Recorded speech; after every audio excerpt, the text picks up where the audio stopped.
Bienvenue dans mon podcast. Ici, tu trouveras des réponses alternatives, toujours empreintes de vérité, concernant ta beauté, ta santé et le maintien de ta jeunesse au naturel. Moi, c'est Carole de l'univers Beautyloge. 38 ans d'expérience professionnelle au service de la beauté et du bien-être des femmes. Je te souhaite une bonne écoute. Et bonjour à toutes. Aujourd'hui, je réponds à une question qui revient très souvent, donc je vais la traiter en priorité parce qu'apparemment, il y a de la demande. Que faire quand on perd ses cheveux? Alors c'est sûr que les facteurs et les facteurs responsables sont différents pour les hommes que pour les femmes. Donc ici, on va traiter surtout la chute de cheveux chez la femme. Parce que malheureusement les hommes sont plus touchés, mais pour des raisons plutôt héréditaires. Donc voilà. Alors, qu'est-ce qu'on fait quand on a des cheveux qui commencent à partir par poignée? Alors justement déjà c'est un petit peu difficile de savoir si c'est une perte normale, si c'est une perte saisonnière ou si c'est une perte plus alarmante et pour laquelle il faut se mobiliser rapidement. Parce que en théorie, et d'après les statistiques, c'est des moyennes que je vous donne, chaque individu perd entre 20 et 100 cheveux par jour. Il y a un énorme écart entre les deux, tout simplement parce que la densité capillaire chez les individus est complètement différente. Et cette densité capillaire, elle peut aller de 170 à 300 cheveux par centimètre carré. Donc, vous vous rendez bien compte que c'est un petit peu difficile de poser une moyenne et de pouvoir dire véritablement quand la chute est normale et quand elle l'est pas.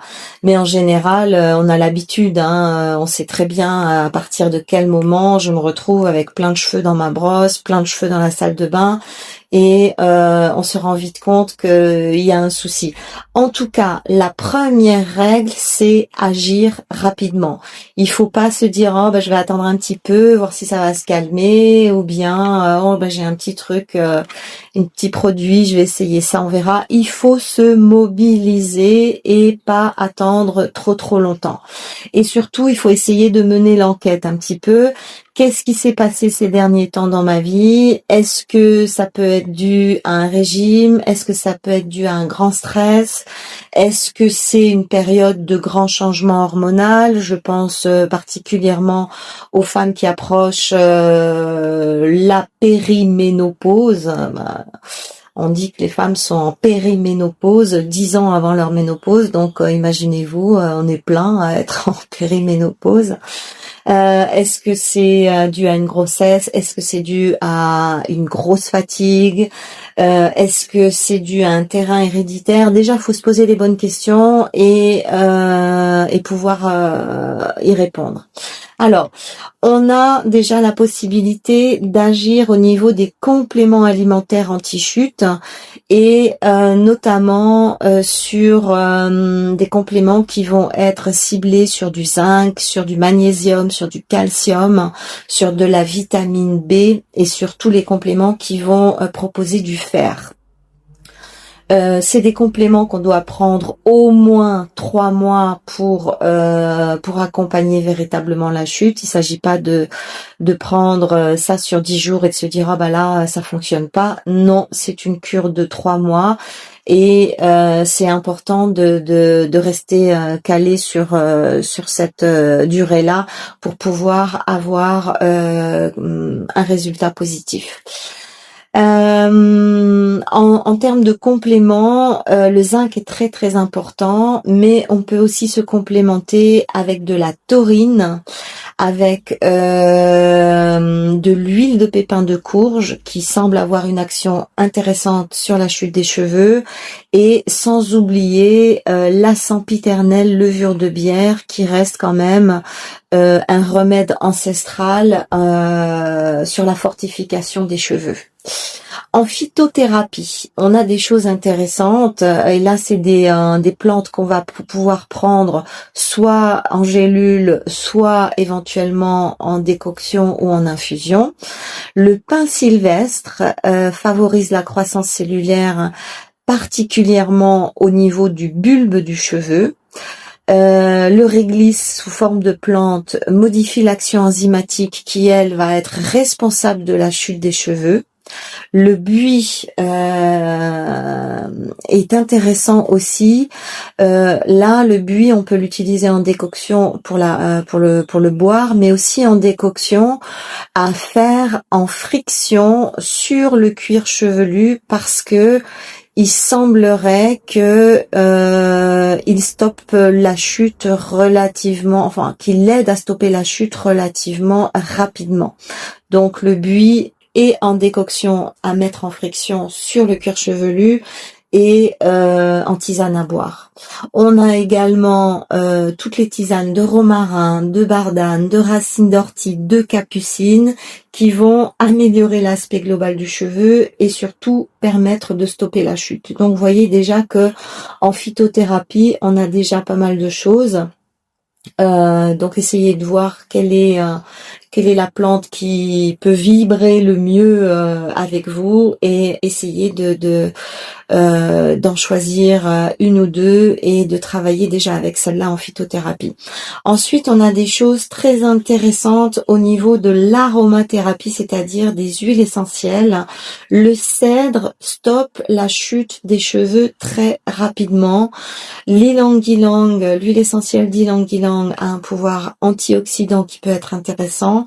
Le romarin, lui, va activer la microcirculation du bulbe, donc ça va être plutôt pour stimuler la repousse.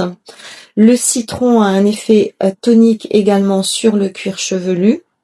Donc, pour stopper, ça va plutôt être le cèdre. Et une fois que la chute sera stoppée, on pourra activer avec du romarin et avec du citron en huile essentielle. Et là, comment on les utilise? Alors, on met surtout pas l'huile essentielle directement dans la bouteille de shampoing. Les bouteilles de shampoing ne sont pas suffisamment hermétiques pour maintenir l'huile essentielle sans la faire s'évaporer.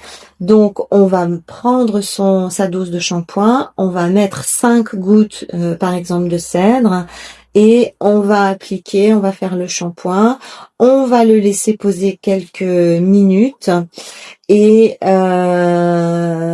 ensuite on rince. Si on veut utiliser le cèdre plutôt en masque, à ce moment-là, on va prendre une petite dose d'huile végétale, à peu près 2 ou 3 cuillères à soupe. On va mettre les 5 gouttes d'huile essentielle dans l'huile végétale et on va appliquer, réparer en friction le mélange qu'on va laisser soit en masque toute la nuit, soit en masque sur le cuir chevelu pendant 1 heure, et ensuite on fait un shampoing.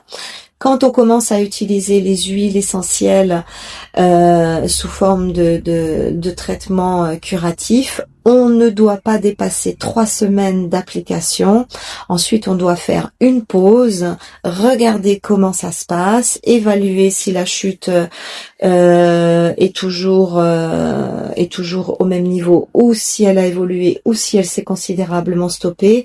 Et ensuite, éventuellement, on peut reprendre 1 semaine, 2 semaines ou 3 semaines de traitement en ayant fait au moins une pause d'1 semaine. Donc, voilà. Et si mes mots résonnent avec toi, sache que mes actions pourront vibrer encore plus. Pour cela, rejoins-moi dans mon Gold Pratique, le laboratoire de la beauté holistique, un lieu unique et tellement transformateur. Le lien est sous la vidéo. Ensuite, on a aussi la possibilité d'utiliser l'huile de laurier noble qui fortifie les nouvelles pousses capillaires tout en les densifiant. C'est une huile intéressante parce que elle permet de réhydrater la tige capillaire et de lui donner plus de souplesse et plus de brillance. Donc, on peut opter également pour l'huile de laurier noble une fois que la chute a stoppé. Bien entendu, pendant cette période de chute, on évite de faire des colorations capillaires, que ce soit à la maison ou chez le coiffeur.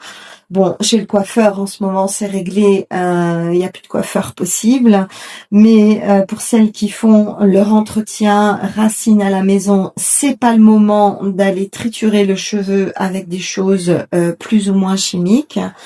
Ce qui est aussi intéressant dans la cure de perte de cheveux, c'est de stimuler en petits massages du bout des doigts sans trop frotter le cuir chevelu.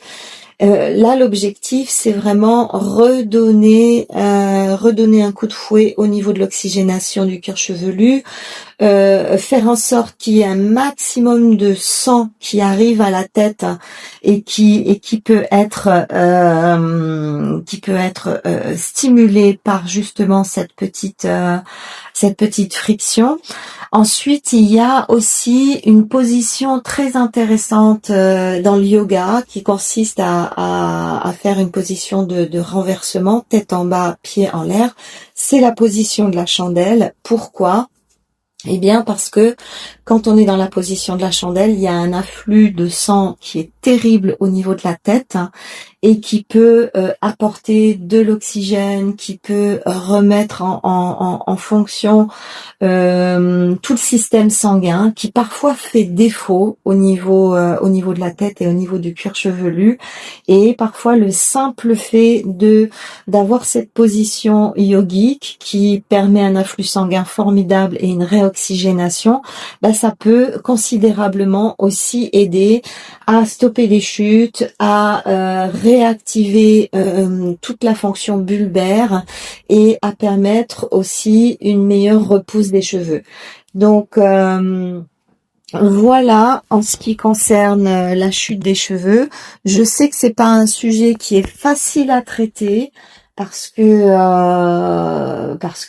voilà, c'est un petit peu long, c'est aussi, ça fait un petit peu peur de perdre autant ses cheveux, mais ne vous inquiétez pas, ça repousse. Moi, j'ai eu dans ma vie des épisodes de perte de cheveux qui étaient notamment dus à des chocs émotionnels ou à des grands stress. Il faut laisser le temps aux choses de se remettre en place. Il faut accueillir aussi ce qui se passe. L'objectif, c'est pas non plus d'en faire une psychose et de ne voir plus que ça. Je vous rappelle que plus on regarde quelque chose, plus ça grossit. Donc plus vous allez psychoter sur la perte de cheveux et moins ça va se remettre en place. Essayez de prendre un petit peu de recul, faites ce qu'il y a à faire, ne soyez pas là tous les jours à analyser combien de cheveux vous avez perdu et à vous catastropher pour ça. C'est qu'un passage, c'est transitoire. On sait très bien que chez les femmes, c'est des choses qui arrivent parce que nous sommes des êtres hormonodépendants bien plus que les hommes. Donc quand il y a des changements et quand il y a actuellement des situations peu confortables comme ce qu'on est en train de vivre en ce moment, souvent il peut y avoir une petite manifestation psychosomatique. C'est pas grave, on récupère. Le cuir chevelu a des ressources. On a aussi des ressources pour aller l'aider. Je viens de vous donner quelques possibilités. Mettez en place de la phyto, mettez en place du complément alimentaire, mettez en place les huiles essentielles et puis prenez un petit peu de recul tout en faisant les choses en étant certaine que ça va aboutir. L'énergie suit l'intention, donc il n'y a aucune raison que ça ne s'améliore pas. Voilà. J'ai enregistré de nombreux podcasts qui traitent de sujets comme celui-ci. Pour rejoindre mon canal privé gratuit sur Telegram, clique sur le lien dans la description. À tout de suite!